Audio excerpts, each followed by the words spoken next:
സുഹൃത്തുക്കളെ, നമ്മളിന്ന് വരക്കാൻ പോകുന്നത് വീടുകളെക്കുറിച്ചാണ്. കുറച്ച് സിമ്പിളായിട്ടുള്ള വീടുകൾ, അത് നമുക്ക് എങ്ങനെ വരക്കണമെന്ന് നോക്കാം.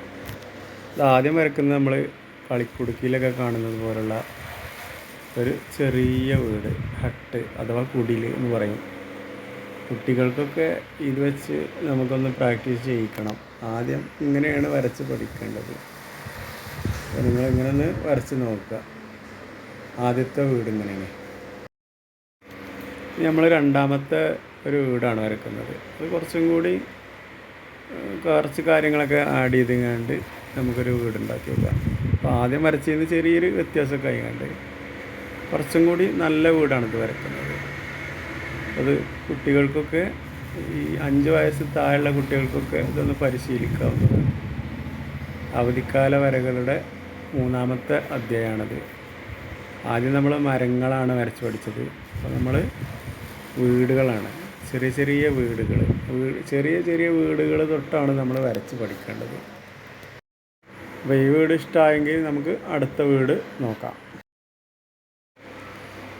ഇനി നമ്മൾ 3ാമത്തെ വീട് വരയ്ക്കുകയാണ്. അപ്പോൾ ആദ്യത്തെ 2 വീടും ശരിക്ക് പ്രാക്ടീസ് ചെയ്യണം. എന്നിട്ട് വേണം നമ്മൾ 3ാമത്തെ വീട് വരച്ച് പഠിക്കാൻ. ഇത് നമ്മൾ രണ്ടാമത്തിൽ നിന്ന് കുറച്ച് വ്യത്യസ്തമായിട്ട് കുറച്ച് കാര്യങ്ങളൊക്കെ ആഡ് ചെയ്യുന്നുണ്ട് ഇതിൽ. അതിൻ്റെ മേൽക്കൂരയിൽ നമ്മൾ ഒരു ഓലമേഞ്ഞ വീടാണ് നമ്മൾ വരയ്ക്കുന്നത്. അത് വെച്ച് വേണം നമ്മൾ ആദ്യം പഠിക്കാൻ. നമ്മൾ 3ാമത്തെ വീടാണ് വരയ്ക്കുന്നത്. ഇതിൽ കുറച്ച് കൂടി കാര്യങ്ങളൊക്കെ നമ്മൾ കൂട്ടിച്ചേർക്കുന്നുണ്ട്.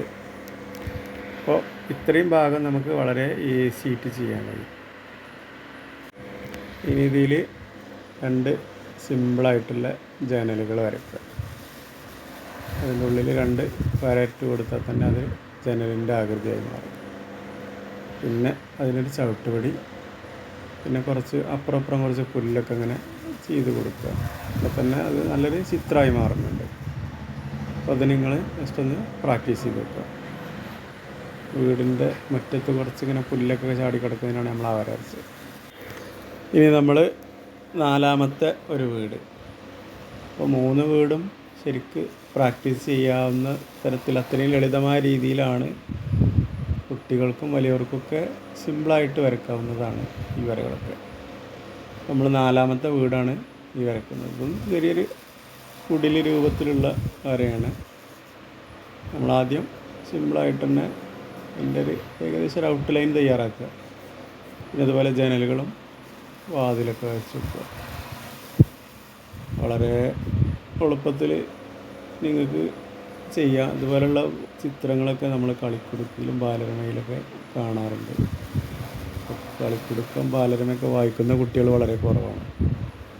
ഫോണിലാണെങ്കിൽ ഇങ്ങനത്തെ ചിത്രങ്ങളും വളരെ കുറവാണ് കാണുന്നതൊക്കെ.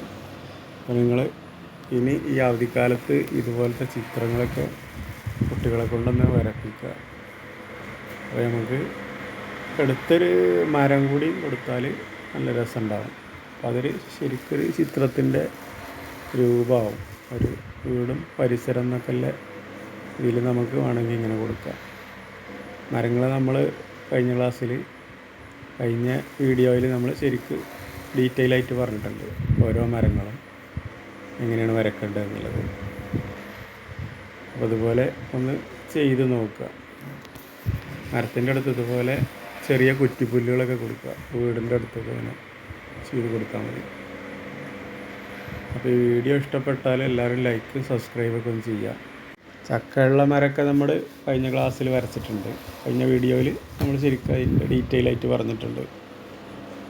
പിന്നെ അതുപോലെ നമ്മൾ ചെറിയ കുറച്ച് പക്ഷികളൊക്കെ വരക്കാം. പക്ഷികൾ വരക്കാൻ വളരെ സിമ്പിളായിട്ട് ചെയ്യാവുന്നതാണ്. പിന്നെ വീടിന് കുറച്ച് ഇതുപോലെ ആകൃതി കൊടുക്കുക. നമ്മൾ നേരത്തെ പറഞ്ഞതുപോലെ പഴയ ഒരു കുടിലാണ് നമ്മളിപ്പോൾ വരച്ചു കൊടുക്കുന്നത്. ഈ 4 വീടുകളും നിങ്ങൾ ശരിക്കൊന്ന് പ്രാക്ടീസ് ചെയ്താൽ വേഗത്തിൽ ചിത്രരചന പഠിക്കാവുന്നതാണ്. അപ്പോൾ മറ്റൊരു വീഡിയോയുമായി നമുക്ക് വീണ്ടും കാണാം.